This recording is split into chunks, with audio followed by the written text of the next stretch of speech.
para empezar formalmente con la entrevista, nos serviría y nos ayudaría mucho que pues nos digas tu nombre, tu cargo, algo sobre ti, básicamente que te presentes. Claro que sí, muchas gracias. Es un gusto para mí estar aquí con ustedes el día de hoy. Yo soy Nicté Chávez, mis pronombres son ella, soy directora de Recursos Humanos en Nicté Preocupes, consultora internacional y experta en desarrollo organizacional e inclusión laboral. Muchas gracias. Súper.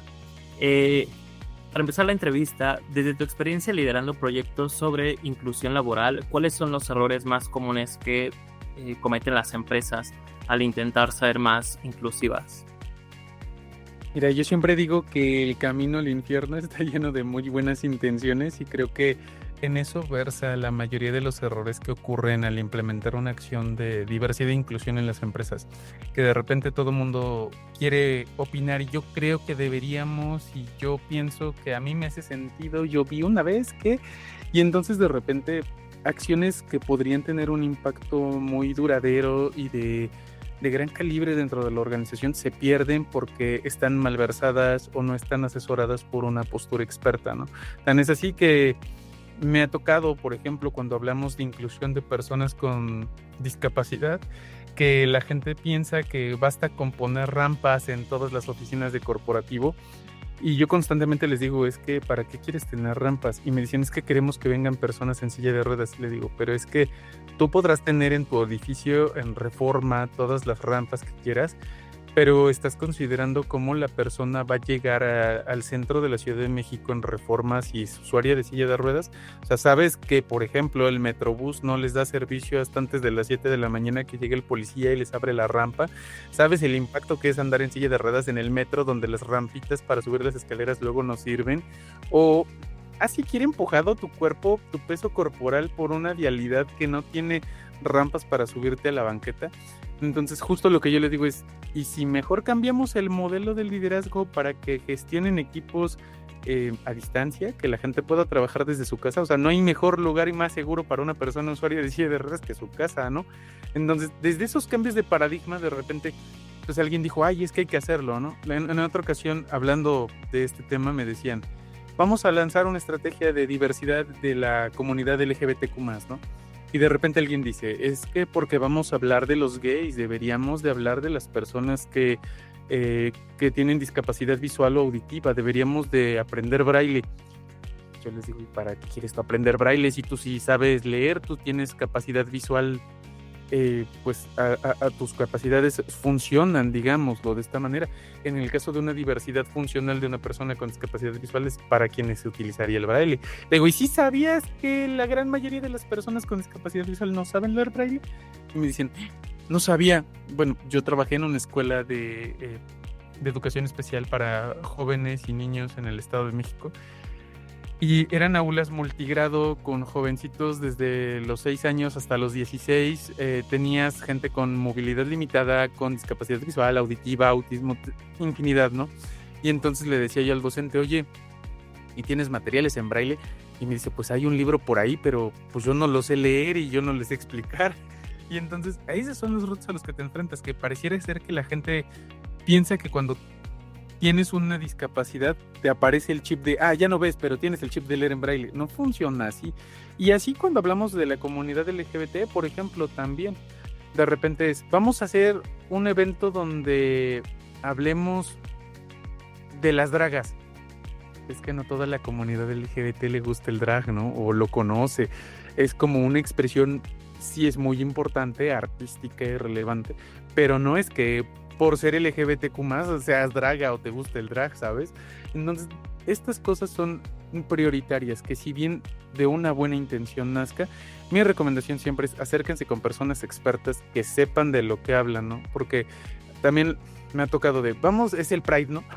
Vamos a hacer una plática, una conferencia de personas trans. Yo conozco a alguien que su primo es trans, tráetelo y que nos hable. ¿De qué te va a hablar? O sea, es muy válida la experiencia personal, pero con matices corporativos que no solo sea la sensibilización, sino que te sirva para implementar acciones concretas, protocolos, políticas, ¿sabes?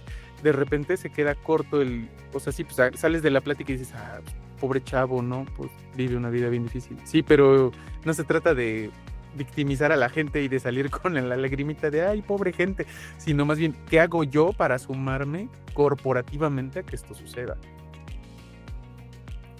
Pero sí es bastante buen insight. Creo que no necesariamente tiene que ser una persona, como dices, un trans solo porque el primo de un amigo pues, no hay que venga a hablar, ¿no? Creo que requiere un poco más de especialización, de comprensión, y eso, pues bueno, puede venir de, de, de cualquier, bueno, no de cualquiera, pero sí de alguien que puede tener una visión más amplia y que no necesariamente sea trans o algo así, ¿sabes? En cuanto a la segunda pregunta, ¿cómo puede un área de recursos humanos empezar a construir una política real y efectiva de inclusión desde cero, asegurando la autenticidad y el compromiso a largo plazo sin caer en todo esto de el rainbow washing?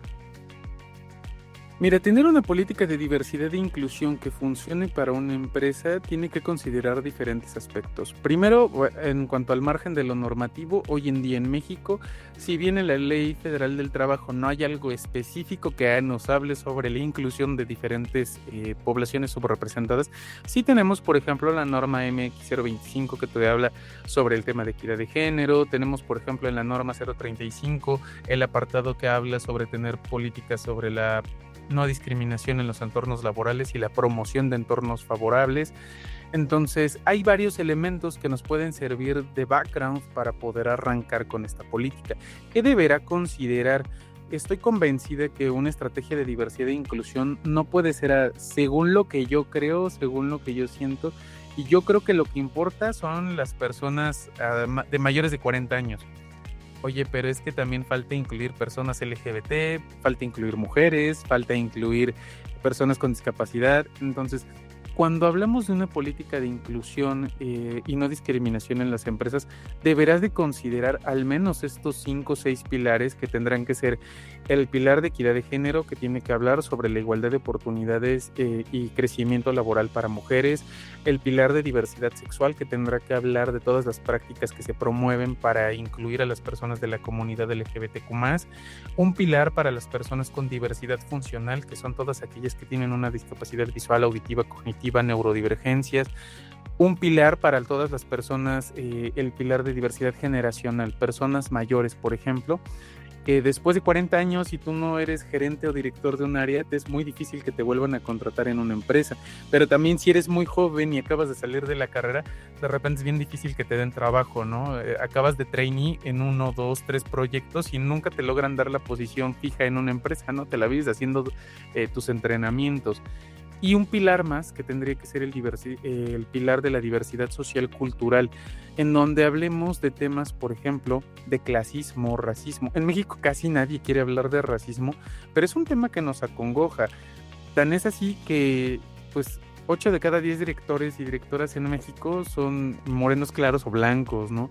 Tan es así que 8 de cada 10 directores en México de grandes corporativos estudiaron en escuelas privadas de renombre, de prestigio, TEC de Monterrey, ITAM, Anáhuac, Ibero. Entonces empiezas a ver que sí hay una diferencia sustancial y no es como porque la escuela es buena y las otras no, sino hay un sesgo per se dentro de los procesos organizacionales. O por ejemplo, si eres una persona con tatuajes y o modificaciones corporales, tal vez tengas menos acceso en ciertos sectores de la industria o incluso de corporalidad. Me ha tocado casos en los que se refiere que si eres una persona que no eres normativa en cuanto a tu corporalidad, o sea, por ejemplo, que eres obesa o tienes sobrepeso, tienes menos oportunidad a trabajar en un corporativo. Entonces, todo esto es diversidad e inclusión.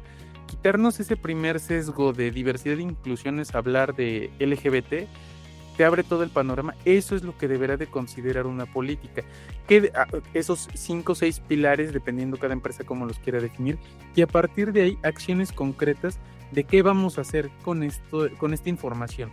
Idealmente aterrizarlo en los procesos principales de recursos humanos, en el área de reclutamiento, en el área de capacitación, en el área de desarrollo organizacional, y luego después una matriz de consecuencias. ¿Qué pasa si no se respeta esto dentro de la organización? ¿Qué pasa si, por ejemplo, tú rechazas a una persona por ser mujer de más de 45 años y le dices, tú no sabes porque ya caducaste, tu tiempo corporativo ya se terminó? Oye, que tú como jefe le digas eso a una de tus colaboradoras tendría que tener una sanción, que podría ser pues de mínimo una llamada de atención verbal por tu superior o el comité de ética, y a partir de ahí un acta administrativa, y si reincides hasta el término de la relación laboral. ¿Qué pasa con aquel que hace los comentarios de repente LGBT-fóbicos de, ya viene el mes de los gays, ya ves, te dije tú que eres gay, ya llegó tu mes, ¿no? Entonces como, ¿y por qué lo dices si yo no he abiertamente dicho que soy LGBT en la empresa, ¿no? Entonces todas estas cosas son lo que debe de tener. Haciendo un recap, tendría que tener una cobertura de todos estos pilares, tendrá que tener una explicación de qué se debe de hacer en cada una de las áreas, principalmente arrancando de RH hacia lo demás y cerrando con una matriz de consecuencias de qué pasa si esto no se cubre y quién determina las sanciones correspondientes. Bueno, sí, es muy importante, sobre todo esta parte de dar seguimiento, porque muchas veces se hacen reglamentos o iniciativas, pero bueno, ¿y qué pasa ahora cuando no se cumplen, no? Creo que ahí está lo importante y es donde se debe dar seguimiento y donde se da pie a cumplir verdaderamente con prácticas más inclusivas, que a la postre, mejor dicho, impacta en el bienestar de los colaboradores y consecuentemente en el éxito de la organización. Pero hace poquito en tu respuesta comentabas estos casos que te han tocado, sobre todo en corporativos, donde pues bueno, favorecen a ciertos cuerpos, por ejemplo. Y justamente la tercera pregunta que teníamos pensada va un poquito más encaminado a eso. En sectores conservadores como pueden ser la manufactura o la banca, ¿qué estrategias recomiendas para abrir las conversaciones sobre diversidad y garantizar que justamente sea un entorno seguro para todas estas identidades y este tipo de situaciones? Es una muy interesante pregunta. Me ha pasado mucho en el sector financiero, donde de repente en una ocasión me decían, es que tenemos que cuidar la imagen corporativa que damos porque vamos a ver clientes. Y me lo dijo un líder, vamos a mencionarlo, de cerca de 50 a 55 años. Y le decía, es que también ha evolucionado el servicio que le damos a los clientes. Por ejemplo, si yo estoy buscando un servicio financiero en banca, en manufactura, en demás, y llega una persona con traje, de repente digo, órale. Pero si llega con un entorno más casual, como millennial, ¿sabes? Centennial, te hace sentir más cercano y dices, oye, qué buena onda, ¿no? O sea, sí quiero invertir, o sí quiero comprar, o sí quiero, ¿sabes? Hay todo un proceso de respaldo. Le decía a esta persona, es como los tatuajes. Si de repente yo veo que mi agente o el asesor que me está intentando vender un seguro tiene tatuajes y se presta la conversación, digo, oye, qué buena onda. Y me dice, no, sí, es que esto, mira, es importante. Te ayuda para generar engagement y punto de venta. Entonces, no quiero decir con todo esto que si le vas a vender a las personas con tatuajes, tú tienes que tener tatuajes, no se malentiendan, sino más bien quiero transmitir que es necesario tener un enfoque diverso para poder atender a diferentes poblaciones. En este entorno, cuando hablamos, por ejemplo, de la banca, me ha pasado y me lo han dicho y lo hemos visto muchas veces. Llegas a determinado banco y parece que toda la gente la sacaron en una fotocopiadora, o sea, todas las chicas miden entre unos 60 y unos 70, delgadas, blancas, con el cabello decolorado o rubio, y los hombres todos tienen barba completa, miden un 80, son delgados y blancos, y dices, oye, si yo no soy blanca, entonces yo no puedo tener mi dinero y mis inversiones en este banco, o si yo no soy blanca, no puedo trabajar aquí. Entonces, creo que de eso va el generar la cercanía con diferentes perfiles y el dar la oportunidad a todos, porque pensándolo así, imagina que el mejor talento disponible hoy para alguna de estas industrias, farmacéutica, banca, manufactura, producción de alimentos, es una persona como tú, como yo, como el 85%, 90% de la gente en México, morena, y no le vas a dar el trabajo porque es morena, aunque es uno de los mejores talentos disponibles que hay en el país, pues está cañón. Entonces, más bien, ¿qué perspectiva de liderazgo? ¿Me importa más la imagen o me importa más lograr los resultados? Creo que es un debate que se tiene que llevar a la mesa de los liderazgos. No debería de importarte si la persona es morena, o si salió de escuelas públicas, o si duerme o no con hombres o mujeres, ¿sabes? Sino más bien es la persona más capacitada para dar resultados. Pues a mí me viene importando nada cualquiera de las otras subjetividades. Ese sería como el mensaje. Perfecto, sí, al final de cuentas, sí, digamos, a las personas que conforman el mercado financiero, por ejemplo, o sea, al mercado, el público objetivo no les importa, ¿por qué debería importarles a las empresas? ¿Sabes? Entonces ahí tiene todo el sentido. Y ahora, más allá de los datos demográficos básicos, ¿qué indicadores o métricas cualitativas y cuantitativas crees que debería tomar en cuenta un equipo de RH para medir avances reales y significativos en sus iniciativas de diversidad e inclusión? En cuanto a indicadores y métricas que tendríamos que considerar, yo creo que la primera de ellas es indiscutiblemente participación. ¿Por qué la participación? Porque tú puedes lanzar una estrategia súper sólida de diversidad e inclusión desde RH, y si solo llegó al 5 o al 10% de toda la plantilla de la empresa, créeme que no vas a tener un efecto dominó donde sea un efecto cascadeo y sean promotores, es muy difícil. Entonces, lo primero que tenemos que garantizar es que haya una participación alta en los eventos. ¿Y esto cómo se logra? Amarrando la estrategia de diversidad e inclusión a los programas de capacitación, a los programas de desarrollo de talento. Por ejemplo, cuando hablamos de estos temas, creo que es medular el que podamos vincularlo con las evaluaciones de desempeño. Hay empresas que vinculan sus procesos de recursos humanos en la parte de evaluación de desempeño a valores. Y entonces te dicen, la evaluación de desempeño no solo es que cobres el indicador de venta, sino la empresa mide que vivas y comulgues con el valor organizacional. Y la mayoría tienen valores que versan sobre el respeto, el servicio, y todo ello tendría que ver con la inclusión. Entonces, por ahí podría ser un mecanismo de garantizar que la gente participe. El segundo factor tendría que ser el indicador de satisfacción o percepción. ¿Por qué? Porque muchas veces lanzamos una estrategia y de repente no tiene el efecto que se espera, ¿sabes? O sea, pensamos que por haber traído, y lo voy a decir así, a figuras del medio del espectáculo, pensemos, vamos a hablar LGBT, vamos a traer a Wendy Guevara. Wendy Guevara no es una persona que yo llevaría a mi empresa a dar una conferencia de inclusión, porque es una persona del medio del espectáculo que no va a estar sensibilizada con la terminología y con el enfoque que estamos hablando de este tema. Entonces, ¿en qué sentido va esto? Pues que a lo mejor va a haber mucha gente que va a decir, a mí sí me gustó, pero va a haber gente, principalmente de mandos medios para arriba, que te van a decir, muy bonito el show, pero no me sirvió para saber cómo trabajar con una población diversa. Entonces ahí es donde empezaríamos a ver estos indicadores de satisfacción y de percepción si se está generando un impacto positivo. Posterior de ello tendríamos que empezar a evaluar un cambio conductual. Ese es lo más difícil porque incluso estas metodologías vienen desde la capacitación de Kirkpatrick, que lo mide así, y el medir el cambio conductual se vuelve difícil. ¿Cómo se puede medir el cambio de una conducta de apertura y inclusión en una empresa? Yo la forma en la que lo mido es a través de las encuestas de percepción de inclusión y te fijas en los factores negativos. Por ejemplo, si en tu empresa tú dices, ¿consideras que, voy a inventar, ¿consideras que Buque es un lugar seguro para ser parte de la población con alguna diversidad funcional, con una discapacidad? Y de repente el 95% de la gente dice que sí. No quiere decir que vamos bien, 5% dijo que no. Ese es un indicador muy duro. El 5% de la gente que trabaja en esta empresa dice que no es un lugar seguro para trabajar si tienes una discapacidad. Entonces ahí es donde yo me fijo y tendríamos que implementar acciones.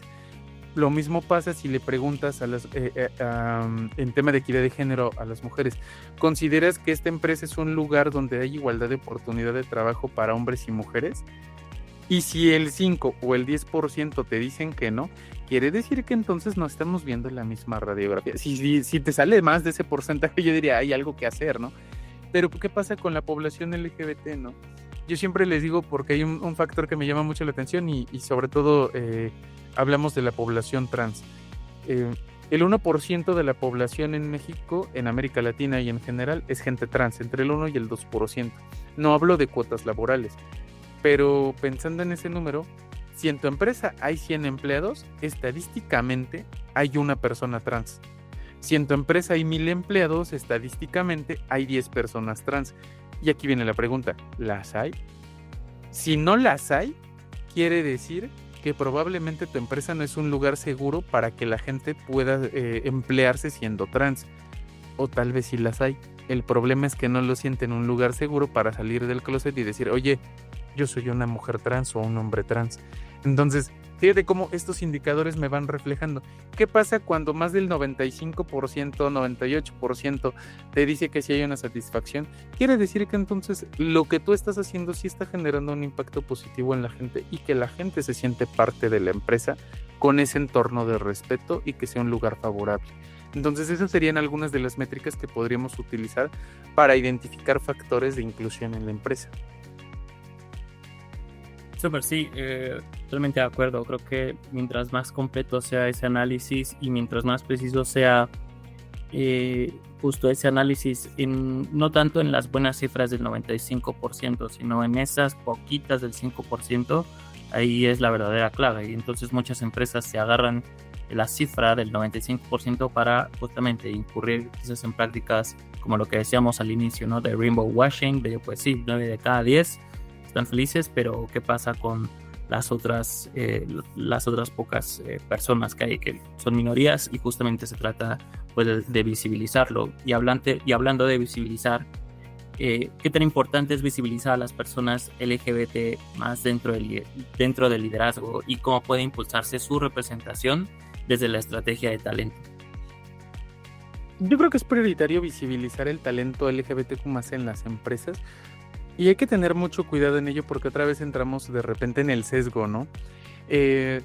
Yo una vez les decía en una conferencia, es que lo único que tenemos en común la gente LGBTQ+ es que éramos los rechazados en la preparatoria para ir a la fiesta de fin de año porque nadie quería ir con los de la comunidad LGBTQ+, los que fueran.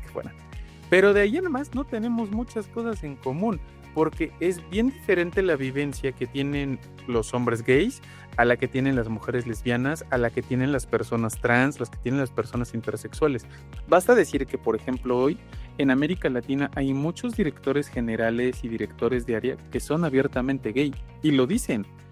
Y ya que tú tengas un director gay en tu empresa es como de, qué buena onda, me vale. De repente directoras lesbianas es más como de, es que es medio raro, pero bueno, ya hay. ¿Cuántas mujeres trans conoces que sean directoras de una empresa o de un área? En una ocasión, en una entrevista que tenía con un director de tecnología en una cervecera en Brasil, para un proceso en el que estaba, me dijo, ¿y por qué quieres entrar conmigo a la cervecera? Y le digo, porque quiero ser la primera directora de RH trans en América Latina. Y me dijo, ¿por qué? Dije, dime una directora trans que conozcas. No, pues no conozco, no hay. Dije, exactamente, no hay. Y yo le digo, tengo mi consultoría, tengo mi empresa y yo soy directora general y directora de RH y directora de finanzas y también soy la que saca las copias y la que va al office a traer clips. Pero es mi empresa. El que un corporativo le dé la oportunidad a una persona trans, a una mujer trans ser directora, quiere decir que culturalmente están cambiando las cosas y se le está dando la oportunidad a alguien de una población subrepresentada y altamente vulnerable. Entonces, hacia allá va ese tema.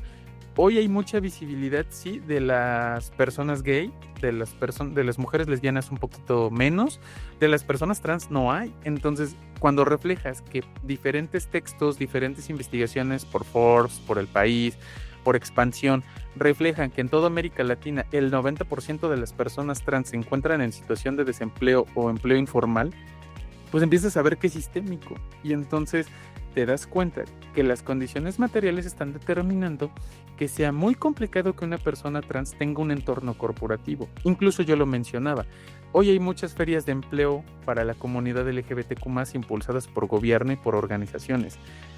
Yo no voy a esas ferias de empleo, porque cuando yo he llegado y les digo, hola, ¿qué tal? Soy Nick T, mira, te traigo mi CV. Oye, ¿qué puesto estás aplicando? Tenemos vacantes de operaria de maquinaria, tenemos de cualquier tema muy operativo entry level. Le digo, no, pues es que quiero la vacante de directora de RH o directora de inclusión. Y se ríen o se sacan de onda. ¿Por qué? ¿Qué les hace pensar que una persona trans no va a tener estudios de licenciatura, maestría, certificación en idiomas? Y entonces es donde de repente vemos como si hay una diferencia sustancial en la contratación de personas con diferentes perfiles, todos incluso dentro de la misma comunidad LGBTQ+. Justo, sí, creo que se necesitan cambios más profundos y a largo plazo, bien planificados, pero muchas veces también creemos que se pueden hacer acciones pequeñas que pueden sumar muchísimo. Y en este sentido va nuestra siguiente pregunta acerca de cuáles serían 3 acciones clave tangibles y de relativamente de impacto inmediato que se pueden poner en marcha hoy mismo para avanzar hacia una cultura organizacional más diversa, inclusiva y segura. Yo creo que la primera acción que se debe de tener es que las personas de recursos humanos y los líderes se informen sobre las diferentes vertientes que hay sobre la diversidad y la inclusión, sin los prejuicios, porque te vas a dar cuenta de que sale más caro, y hablo ya desde perspectiva de negocio, no tener una estrategia de diversidad e inclusión y empezar a dejar pasar a todo el talento, ¿sabes? Porque, por ejemplo, hoy 2 a 3 de cada 10 jóvenes de entre 18 y 25 años se identifican con la comunidad LGBTQ+. ¿Qué va a pasar si tú no tienes una política de inclusión LGBT, por ejemplo, y contratas jóvenes y se dan cuenta con que la empresa no es nada LGBT friendly, con que los líderes son súper homofóbicos, LGBT fóbicos y demás? Te va a empezar a rotar la plantilla y vas a tener la posibilidad de perder talento clave solo por no tener una estrategia de inclusión, y esto te va a incrementar los costos de reclutamiento y la rotación de personal de manera increíble. ¿Qué pasa con las personas con discapacidad?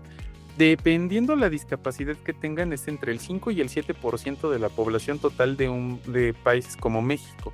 Otra vez, estamos perdiendo talento clave solo porque pensamos que la discapacidad es algo que no se puede sumar a las empresas. O yo no sé, la mayoría de la gente en las empresas piensa que la discapacidad naces con ella y ya siempre, ¿no? Y no todos los casos es así. Hay un montón de casos donde de repente eres una persona enteramente funcional de manera típica en un día cotidiano, vas al trabajo, desafortunadamente ocurre un accidente y chispas, ya tienes movilidad limitada, chispas, ya no tienes visibilidad completa, audición completa, o eres persona usuaria de silla de ruedas.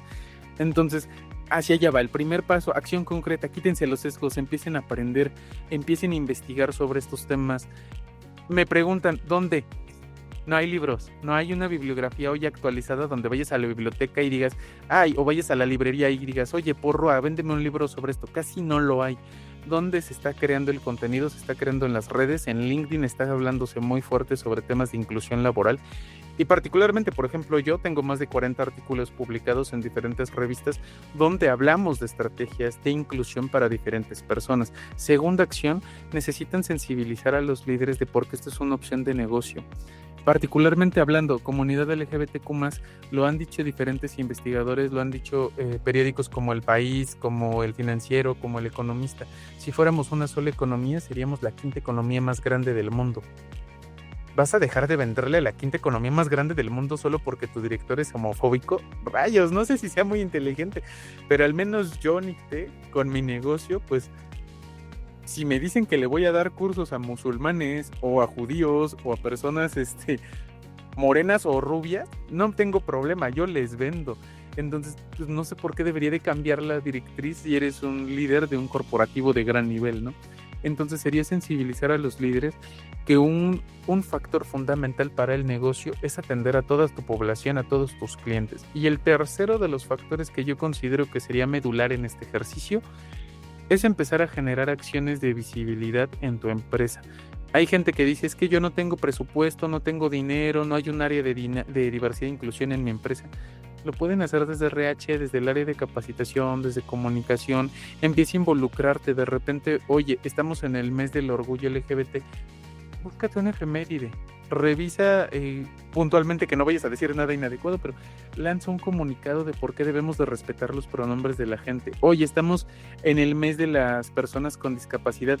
¿Por qué no nos platicas un poquito con una infografía por qué esto es importante? Oye, de repente ya nos dimos cuenta que Pedrito es un señor de 50 años que trabaja en la empresa, de repente ya tiene movilidad limitada y anda con su andadera, don Pedrito, ¿no?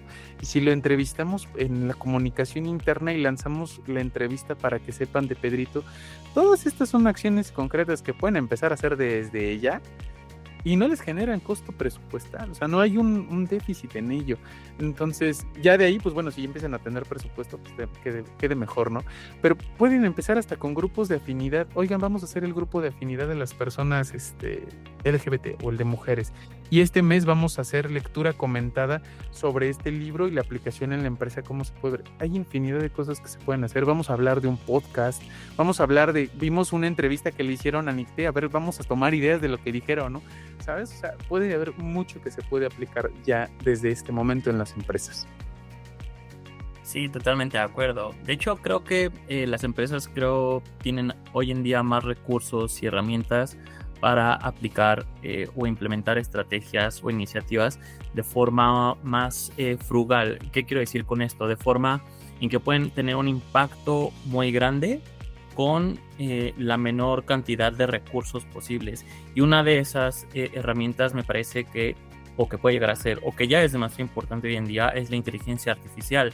Sin embargo, hoy en día la inteligencia artificial todavía cae en ciertos sesgos. Hace falta educarla, trabajarla un poco más. Y mi pregunta, esta última sería, ¿qué consideraciones debemos tener respecto a la inteligencia artificial? ¿O cómo podemos empezar a utilizarla o implementarla para implementar todo este tipo de iniciativas, quizás para analizar un poco más el sentimiento o percepción de los trabajadores respecto a un lugar de trabajo más amigable y diverso, ¿sabes? Hoy en día hay muchas cosas que se pueden hacer con la inteligencia artificial y es una herramienta, una tecnología de la cual hoy en día ya no podemos escapar, que es muy importante utilizarla, pero como te digo, hay todavía ciertos desafíos en cuanto a la diversidad, la inclusión y todos estos sesgos que todavía hay en estas tecnologías, en esta herramienta. ¿Tú has tenido alguna experiencia o tú la has aplicado? Y si la has aplicado, ¿cómo es que manejas o cómo es que la utilizas para hacer un impacto real en tu trabajo? ¿O la utilizas? ¿No la utilizas? Vamos a ver qué opinas. ¡Atrapada! Sí, en definitiva, a ver, soy una persona usuaria de inteligencia artificial. Sí pago mi licencia de ChatGPT Premium. ¿Cuál es el tema? Que la inteligencia artificial, al ser un modelo que está en constante desarrollo, hay muchas veces que te vas a encontrar que te da la razón. O sea, justo se vuelve una caja de resonancia donde si tú tienes una postura más liberal, va a tender a darte respuestas con un tinte más liberal. Si eres una persona que tiende a tener un toque más conservador, las respuestas que la inteligencia artificial te va a dar van a ser más conservadoras. Ahora bien, superando ese primer sesgo, te vas a encontrar con que hay cosas que muchas veces están alimentadas de la misma inteligencia artificial. Entonces, creo que como usuario principal, ese usuario final que llega y que quiere aprender de un tema, que lo quiere implementar en su empresa, funciona con el debido cuidado de que no todo lo que te dice la inteligencia artificial es una verdad absoluta.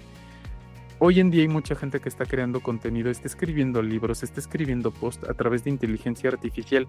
Y entonces, imagínate que tú le preguntas a ChatGPT, dame una estrategia de diversidad e inclusión. Y entonces ChatGPT va y cita a Pedro López, que le pidió que le hiciera una estrategia para publicarlo.